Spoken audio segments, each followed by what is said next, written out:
Саламатсыз достар, менің есімім Маулен, Спанкулов заңгерлік компаниясының негізін қалаушысымын. Бүгінгі видеомда пенсиондық фондтағы ақшаны кім ала алады және қалай шешіп аламыз деген сұраққа жауап беретін боламын. Тақырыпқа өтпестен бұрын достар, менің YouTube каналыма, Instagram парақшама тіркеліңіздер. Мен күнделікті осы Instagramда тікелей эфирға шығып отырамын. Сол сәтте өздеріңіздің сұрақтарыңызды қойып, кәсіби заңгерден тегін кеңес ала аласыздар. Бұл видеомда мынандай көптеген сұрақтарға жауап беріп кететін боламын. Пенсиондық фондтағы ақшаны кім шеше алады? Пенсиядағы ақшаларды шешу үшін не істеу керек? Пенсияда қанша ақша жатқанын қай жерден көруге болады деген сұрақтарға жауап алатын боласыздар. Ең бірінші сұрақ: пенсиондық фондтан ақшаны кім шешіп ала алады деген сұраққа жауап беріп кетейін. Пенсиондық фондтан кез келген адам ақшасын ала алады. Бірақ ол адам белгілі бір талаптарға сәйкес болуы қажет. Бірінші талап: сіздің жасыңызға байланысты сіздің шоттарыңызда белгілі бір сумма жиналуы тиіс. Мысалы, сіздің жасыңыз 20-да болса, сіздің пенсионный шотыңызда 1 миллион 710 мыңнан көп ақша болуы тиіс. Жасыңыз 40-та болса, пенсиондық шоттарыңызда 3 миллион 420 мың теңгеден артық болуы тиіс. Толық жастардың тізімін және ол жасқа дейінгі жиналатын суммаларды қазір экранға шығарамын. Соны сақтап алыңыздар. Екінші талап: егер де пенсияңызды шешкіңіз келсе, страховая компаниямен шартқа отырып, пенсия ақшаларыңызды ала аласыз. Тағы да айтып өтемін. Егер де суммаңыз жаңа айтып кеткен суммаларға жетіп жатқан болса ғана ала аласыз. Сонымен қатар, пенсия жасына жеткен адамдар да пенсиондық шотындағы ақшаларды ала алады. Енді шотымыздағы ақшаны қалай тексереміз? Оны enpf.kz сайтына тіркеліп, сол жерден қарасаңыз болады. Немесе ENPF-тің мобильдік приложениясы бар, соны жүктеп, сол жерден қарасаңыз болады. Сонымен қатар достар, тексерудің тағы бір жолы Telegram арқылы ENPF нижний пробел бот арқылы тез арада қарасаңыз болады. Сіздерге бірден айта кетейін. Сіздерге қолыңызға ақшаны жайдан жай бермейді. Оны тек белгілі бір мақсаттарда шеше аласыз. Біріншіден, үйге ремонт жасауға, яғни тұрғын жағдайыңызды жақсартуға. Екіншіден, емделуге. Үшіншіден, инвестициялық компанияларға ақшаңызды салсаңыз болады. Енді басты сұраққа жауап берейік.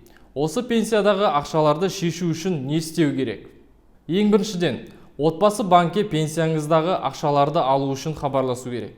Екіншіден, отбасы банктегі оператор сізге қандай документтер жинау керек, толық ақпарат беретін болады.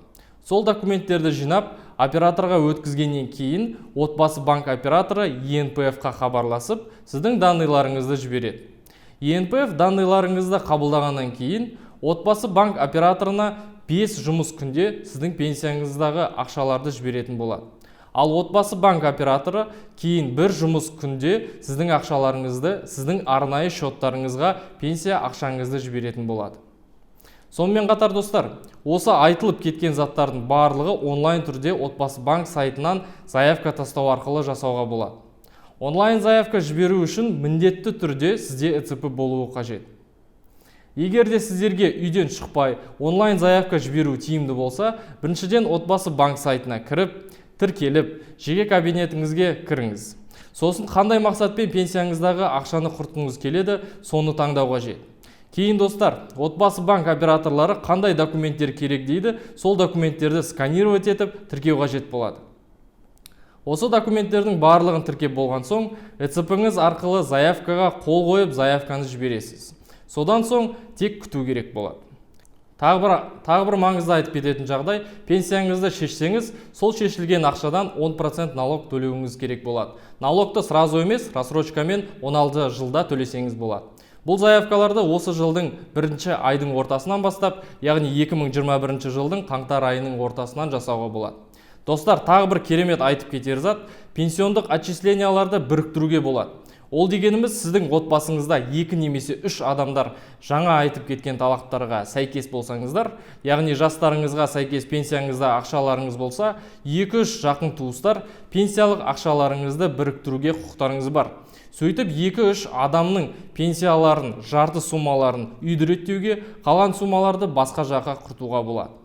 Осы пенсиялық шоттарыңызға, ақшаларға шешуге байланысты тағы да басқа сұрақтарыңыз болса, ENPF-қа немесе отбасы банкқа хабарлассаңыздар болады. Осымен видеомыз өзінің мәресіне жетті. Видеомыз сіздерге пайдалы болды деп ойлаймын. Достар, осындай заңға байланысты өзгерістерді жіберіп алмау үшін менің YouTube каналыма және Instagram парақшама тіркелуіңізді ұмытпаңыздар. Назар аударғандарыңызға рахмет, сау болыңыздар.